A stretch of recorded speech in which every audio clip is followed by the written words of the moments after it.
और फिर पता है क्या हुआ? क्या हुआ बता? मैंने जैसे ही थैला खोला उसमें 3 आलू थे और कम से कम 5 लौकी। हैं? पर वो कैसे?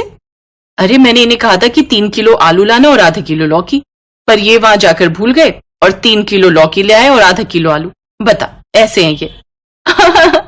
कमाल ही हो गया ये तो। फिर तूने उन्हें कुछ कहा नहीं? कहती क्या, पहले तो मुझे समझ ही नहीं आया, फिर जब मैंने दिमाग लगाया तो समझ में आया कि भुलक्कड़ राम सब्जी गलत तौल से ले आए हैं। फिर जब मैंने इन्हें इनकी समझदारी बताई तो खुद भी हंसने लगे। अच्छा, फिर मैंने कहा कि अब आपने गलती की है तो इसका खामियाजा तो आपको भुगतना पड़ेगा। अच्छा, फिर तूने क्या करवाया जीजू से? मैंने कहा कि अब इतनी लौकी का क्या करें, तो खुद से ही बोले कि चलो लौकी की बर्फी बनाते हैं। और पता है, मैंने तो बहुत कम काम किया और सारी बर्फी इन्हीं से बनवाई। अरे वाह, तो कैसी बनी इतनी सारी लौकी की बर्फी? एक नंबर की बकवास, एक पीस खाकर ही फेंकनी पड़ी सारी की सारी।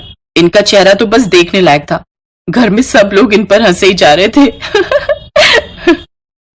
ये है सुधा और उसकी बचपन की सहेली जया। सुधा की शादी 2 साल पहले सुरेश के साथ हुई थी। सुरेश अपनी माँ कमला और छोटे भाई जयेश के साथ रहता था। कई दिन बाद जब सुधा अपने माता पिता से मिलने अपने मायके आई तो उसके आने की खबर मिलते ही उसकी बचपन की सहेली जया भी उससे मिलने चली आई, जो उसी के मोहल्ले में रहती थी। दोनों बचपन की सहेलियां थी और एक दूसरे पर जान छिड़कती थी। उस दिन दोनों ने ढेर सारी बातें की और फिर जब जया अपने घर जाने लगी, अच्छा अब मैं चलती हूँ, 2 घंटे हो गए यार बात करते करते, बिल्कुल पता ही नहीं चला। चल अब तू भी आराम कर। अरे यार शिट, क्या हुआ? देख, तुझसे बतियाने में तुझे तेरा गिफ्ट देना तो भूल ही गई। हैं? मेरा गिफ्ट? पर किस खुशी में? अरे कुछ नहीं, मैंने जब सुरेश को तेरे बारे में बताया तो उन्होंने मुझसे कहा कि मैं तेरे लिए कोई गिफ्ट लेकर जाऊं, तो बस मैंने ले लिया। ये देखना कैसे हैं। वाह, कितनी प्यारी इयररिंग्स है यार, कसम से अब ना मुझे तुझसे जलन हो रही है। जलन? पर क्यों? कितने प्यारे हस्बैंड मिले हैं तुझे यार, कितनी केयरिंग है। काश मेरी शादी उनसे हो गई होती। चल पगली, वैसे तेरे पास एक मौका है। हैं? क्या बोल रही है? अरे मैं अपने देवर जयेश की बात कर रही हूँ, वो बिल्कुल अपने भैया की कॉपी है और तेरे लिए एकदम परफेक्ट है। बोल, बात चलाऊं क्या? चल पगली, ओके बाय। जया शर्माते हुए वहां से चली गई। सुधा 1 हफ्ते के लिए अपने मायके आई थी और जया उससे रोज मिलने आती थी। और फिर जब सुधा के ससुराल वापस जाने का वक्त आया तब, क्या यार अब तू चली जाएगी? कितना मजा आया ना 6 दिन। हाँ यार, तेरे साथ 6 दिन कैसे बीते पता ही नहीं चला। साथ में शॉपिंग करना, गोलगप्पे खाना, सच में बचपन की सारी यादें ताजा हो गई यार। मुझे तेरी बहुत याद आएगी। हाँ मुझे भी। अच्छा सुन ना, तूने क्या सोचा फिर उस बारे में? किस बारे में? अरे पगली, शादी तो करेगी ना कहीं, तो मेरे ही घर आ जाना, मिलकर खूब मस्ती किया करेंगे। हैं? तू सच में कह रही थी क्या उस दिन? और नहीं तो क्या, तुझे क्या लगा मजाक कर रही हूँ मैं? और क्या, देख मेरी तो अरेंज मैरिज हुई थी, इसलिए मैं तो सुरेश को जानती भी नहीं थी, पर मेरी किस्मत देख कि मुझे कितने केयरिंग और लविंग हस्बैंड मिले। और भरोसा रख, जयेश भी वैसा ही है और मैं गारंटी दे रही हूँ उसकी। और वैसे भी अगर तू मेरी देवरानी बनकर आएगी तो सोचना, फिर तो मजा ही आ जाएगा। रोज शॉपिंग और रोज गोलगप्पे, एक बार सोचकर तो देख। पर कुछ नहीं। अरे मेरी देवरानी बन जाएगी तो जिंदगी भर साथ रहेंगे हम दोनों, एक घर में एक छत के नीचे। प्लीज हाँ बोल देना यार। अच्छा ठीक है बाबा, पर बात किससे करूं, कैसे करूं, मतलब कि अरे उस सब के लिए मैं हूं ना, तू बिल्कुल चिंता मत कर।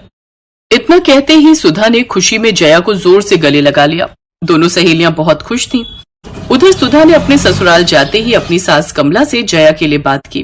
पूरा परिवार जया के घर पहुंचा और जयेश को भी जया पसंद आ गई। चटमंगनी पट ब्याह होते ही जया अब सुधा की देवरानी बनकर उसके घर आ गई। दोनों सहेलियों का ससुराल अब एक था। और फिर सुधा, अब तो तू खुश है ना? ले, आ गई मैं तेरी देवरानी बनकर। पहली बात तो ये है कि ये तेरा और तू कहना बंद कर मुझे, और दूसरी बात मैं तेरी जेठानी हूँ, तो सबसे पहले तू पहले मेरे पैर छू। ये क्या कह रही है सुधा? क्या हो गया तुझे? समझ नहीं आता? पैर छू मेरे। सुधा के ये बदले तेवर देखकर जया हैरान रह गई थी, मगर वो मजबूर थी क्योंकि वो देवरानी थी और सुधा उसकी जेठानी। ऐसे में बेचारी जया आंखों में आंसू लेकर सुधा के पैर छूने के लिए जैसे ही झुकी तो सुधा ने फौरन उसके कंधे पकड़ लिए। ओए पगली, मजे ले रही थी तेरे। तू ना रुक जरा, अभी बताती हूँ जेठानी की बच्ची। सुधा ने जया के साथ ऐसा मजाक किया था कि एक बार को तो जया भी घबरा गई थी। फिर गुस्से में वो सुधा को मारने दौड़ी। उधर सुधा भी पूरे घर में भाग रही थी। जया ने सुधा को पकड़ लिया और फिर दोनों खुशी में जोर से गले लग गई, क्योंकि वो जानती थी कि अब वो जिंदगी भर साथ रहने वाली थी। अब तो वो दोनों हर वक्त साथ रहती, साथ काम करती और घंटों बातें किया करती। लेकिन फिर कुछ दिनों के बाद घर की डोरबेल बजी, जो इन दोनों सहेलियों के लिए किसी खतरे की घंटी से कम नहीं थी। कौन है? सुधा, देखना जरा। मैं हूँ माँ। घर के मेन गेट पर नंदिनी खड़ी थी, जो सुरेश और जयेश की बड़ी बहन थी, और वो अपने साथ एक बड़ा सूटकेस लेकर आई थी। उसकी आंखों में गुस्सा साफ दिखाई दे रहा था। और फिर, अरे नंदिनी, ऐसे अचानक? अब दामाद जी कहाँ हैं? वो नहीं आए और नहीं आएंगे। मैं घर वापस आ गई हूँ माँ। इतना कहते ही नंदिनी अपनी माँ कमला के गले लगकर जोर जोर से रोने लगी। उसने एक सांस में अपनी माँ को सारी बात बता दी। तू चिंता मत कर, जब तक तू चाहे यहीं रह। कमला की बात सुनकर जया और सुधा एक दूसरे की शक्ल देखने लगी। शाम को रसोई में, ए सुधा, सुनना, ये नंदिनी दीदी क्यों आई है? यार मुझे नहीं पता। अच्छा, वैसे स्वभाव कैसा है इनका? ठीक ही है, पर ज्यादा बात नहीं करती हैं। उनकी शादी पहले हो गई थी तो मैं भी ज्यादा जानती नहीं उनके बारे में। यार मुझे चिंता हो रही है। किस बात की?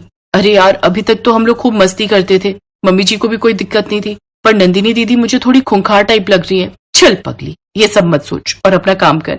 जया का डर सही था। नंदिनी को ज्यादा हंसी मजाक पसंद नहीं था, और इसीलिए अब नंदिनी की वजह से सुधा और जया भी घर में शांत ही रहने लगे।